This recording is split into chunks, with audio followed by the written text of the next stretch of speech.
Soberano, señores del jurado, público que nos acompaña, me presento ante ustedes. Mi nombre es Karen Ivette de la Cruz Ortiz y estoy en quinto grado sección B de la escuela R de Nacozal para disertar sobre el tema Revolución Mexicana, conflicto armado iniciado el 20 de noviembre de 1910 por Francisco I. Madero en contra del gobierno de Porfirio Díaz. Aunque en principio era una lucha contra el orden establecido, con el tiempo se transformó en una guerra civil, considerada como el acontecimiento político y social más importante del siglo XX en México. Los antecedentes del conflicto se refieren a la situación de México bajo el porfiriato. Desde 1876, el general oaxaqueño Porfirio Díaz encabezó el ejército con el que tomó el poder en el país de manera dictatorial. La situación se prolongó por 33 años, durante los cuales México experimentó notable crecimiento económico y estabilidad política, pero estos logros se realizaron con altos costos económicos y sociales, en contra de los menos favorecidos socialmente y la oposición política al régimen de la dictadura. Al asegurar en una entrevista que se retiraría al finalizar su mandato sin buscar la reelección, la situación política comenzó a agitarse. La oposición al gobierno cobró relevancia ante la postura manifestada por Díaz. Al grito de sufragio efectivo, no reelección, Madero se lanza a la lucha con su famoso plan de salud. Con él llamaba al pueblo a tomar las armas contra el gobierno. La fecha, 20 de noviembre de 1910.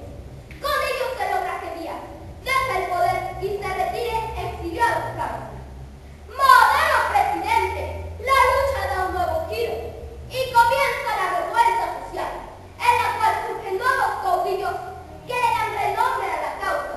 La tierra para que la trabaja, con Emiliano Zapata en el sur, y libertad y derechos sociales, con Francisco Villa en el norte, pero ahora en contra de los intereses imperialistas de Estados Unidos, que después del asesinato de Madero imponen en el poder al traidor Victoriano Huerta. La lucha continúa, pero ahora por las causas sociales, una reforma agraria, justicia social y educación. Los protagonistas aumentan. Venustiano Carranza, Álvaro Obregón, entran al juego del poder. Acuerdos y desacuerdos. Culmina la lucha armada con la promulgación de la Constitución Política de los Estados Unidos Mexicanos en 1917, la cual es reconocida como una constitución que integra garantías individuales, democracia y sobre todo libertad. Muchas gracias.